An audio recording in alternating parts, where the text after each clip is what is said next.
جو تقریب حضور سے صحابہ سے ثابت ہے ضرور کرو ضرور کرو ضرور کرو. ابو علیہ بالنواجذ، اپنے دانتوں سے پکڑ لو اس کو. اور جو تقریب ثابت نہیں حضور سے اور صحابہ سے، یقیناً یہ کہیں باہر سے آئی ہے. یا تو ہمارا خاندانی پس منظر جو ہے، اکثر تو ہندوؤں سے مسلمان ہوئے. نمبر 1، نکاح مسجد میں. حدیث موجود ہے، ترمذی شریف کی روایت، اعلنوا ھذا النکاح واجعلوہ فی المساجد. نکاح کا اعلان عام کیا کرو، مسجدوں میں منعقد کیا کرو. میں حیران ہوتا ہوں کیوں نہیں علماء کرام نے اس کی طرف توجہ دلائی. عیسائیوں نے آج تک اپنے چرچ کی اور اپنے پادری کی عزت یہ رکھی ہے کہ شہزادے اور شہزادی کی شادی ہوگی وہ بھی پادری چرچ میں آئیں گے. نمبر 2، نکاح کے موقع پر کوئی دعوت طعام نہیں، کوئی ثابت نہیں. دعوت طعام صرف ایک ہے، وہ ولیمہ ہے. اور اس قدر معقول بات ہے، سب باپ اپنے سینوں پر ہاتھ رکھ کر سوچیں اور میری بات سنیں. کیا بیٹی کو گھر سے رخصت کرنے کا وقت جو ہے وہ خوشی کا وقت ہوتا ہے؟ خوشی نہیں ہے وہاں، صرف یہ ہوتا ہے اے سائی آف ریلیف کہ ایک ذمہ داری کا بوجھ تھا، اللہ نے آج پورا کرا دیا، اتروا دیا بوجھ.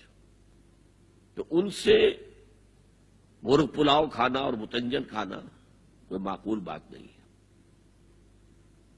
معقول بات کیا ہے؟ لڑکا، اس کا گھر آباد ہوا ہے، وہ ولیمہ کرے. اس پر باقاعدہ احادیث اولبوا ولو بشاۃ، ولیمہ ضرور کرو چاہے ایک ہی بکری ہو تمہارے پاس. ذبح کرو، کاٹو، کھلاؤ گوشت اپنے دوستوں کو، احباب کو. یہاں تک کہا کہ بئس طعام طعام الولیمہ، برا کھانا ہے ولیمے کا کہ اس میں غریبوں کو نہیں بلایا جاتا. ظاہر بات ہے، مسلی کھلانے کے لیے تو ولیمہ نہیں ہوتا، اپنے احباب کو، دوستوں کو بلایا جاتا ہے. پھر بھی میں تم سے کہتا ہوں کہ جسے ولیمے کے لیے بلایا جائے وہ اگر نہیں جائے گا تو اللہ اور اس کے رسول کے حکم کی نافرمانی کرے. تو جس رسول نے اتنی تفصیل سے حکم دیا ہو ایک دعوت کا، وہ دوسری دعوت میں بھی خیر ہوتا میں بیان کرتا. جب نکاح مسجد میں اور کوئی دعوت طعام نہیں تو بارات کا تصور خلاص. بارات کس بلا کا نام ہے؟ قرآن میں تو کوئی ذکر ہی نہیں، عربی میں یہ لفظ ہی نہیں. اجتماع طرفین مسجد میں ہوا، نکاح ہوا. لڑکی کو، حضرت فاطمہ کو رضی اللہ تعالی عنہا، کچھ خواتین جا کر چھوڑ آئی تھی اس حجرے میں جو ایک انصاری صحابی نے حضرت علی کو دیا تھا. ان کا تو کوئی گھر بھی نہیں تھا. کوئی حضرت علی آئے ہوں اور آ کر وداع کرا کے لے کے گئے ہوں. چوتھی چیز، جہیز کا کوئی تصور اسلام میں نہیں. خالص ہندوانہ رسم، خالص ہندوانہ رسم، خالص ہندوانہ رسم. ہندوؤں میں کیوں ہے؟ وہ اس لیے ہے، معقول بات ہے کہ لڑکی کا وراثت میں کوئی حصہ ہی نہیں. وہ تو جب گھر سے نکل رہی ہے وہ دے دلا کے رخصت کر دو. دان دہیج یہ خیرات ہے، لڑکی کا حق کوئی نہیں ہے گھر پر. اسلام میں تو لڑکی وارث ہے. والد فوت ہوں گے، وراثت تقسیم ہوگی. والدہ فوت ہوں گی، کوئی ان کی ہے ملکیت، وہ تقسیم ہوگی. شادی کے موقع پر کوئی جہیز اسلام میں نہیں، قطعاً نہیں. غلطی سے حضرت فاطمہ کے جہیز کو جہیز کہہ دیا گیا. وہ جہیز کیا تھا؟ ایک پیسہ بھی حضور کے اپنی جیب سے نہیں تھا. اس شادی میں خاص بات کیا تھی کہ دولہا کے ولی بھی حضور ہی ہے. اور کون ہے؟ علی کا کون تھا مدینے میں؟ اور دلہن کے والد بھی حضور ہیں. اب حضور پوچھتے ہیں حضرت علی سے، تمہارے پاس مہر دینے کے لیے کچھ ہے؟ عرض کیا میرے پاس تو کچھ نہیں. وہ فقراء صحابہ میں سے تھے. فرمایا مہر تو دینا ہے، تمہارے پاس ایک زرہ ہوتی تھی. جی ہاں زرہ تو ہے. انہوں نے یہ سمجھا زرہ تو جہاد کے لیے ہے، کوئی وہ دولت تو نہیں ہے. فرمایا جاؤ اسے بیچو یا گروی رکھ کے قرض لے کر آؤ. وہ گئے، حضرت عثمان نے خرید لی اور کچھ دنوں کے بعد واپس کر دی ہدیتاً. یہ زرہ میں ہدیہ آپ کو کر رہا ہوں. اس وقت اگر کہتے چھوڑو علی، کہاں تو لو میں پیسے دے دیتا ہوں تمہیں، تو ان کی طبیعت پر بار ہوتا.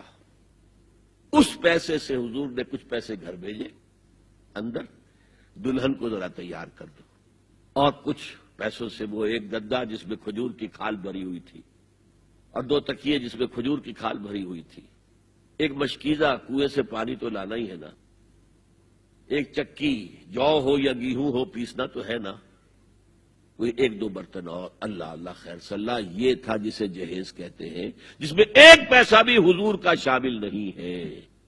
وہ حضرت فاطمہ کا مہر تھا جس سے بنایا گیا، ورنہ مدینے ہی میں دوسری آپ کی صاحبزادی کا نکاح حضرت عثمان سے بھی ہوا، کہیں ذکر ہے جہیز کا؟ حضرت عثمان کا گھر بھرا ہوا، ہر چیزیں موجود، وہاں تو پھر جہیز کا تذکرہ نہیں۔ بہرحال یہ شادی کو آسان کرو، زنا کو مشکل بناؤ۔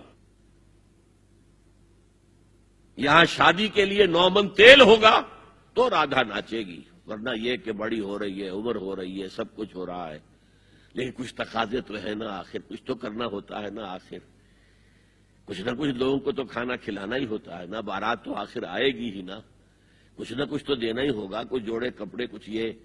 اسلام کا فلسفہ جو میں نے 4-5 باتیں آپ کو بتا، فلسفہ یہ ہے کہ لڑکی کے باپ پر 1 پیسے کا بوجھ نہیں، تو لڑکی پال پوس کے تمہارے حوالے کر دیا، اب اور کیا چاہتے ہو تم؟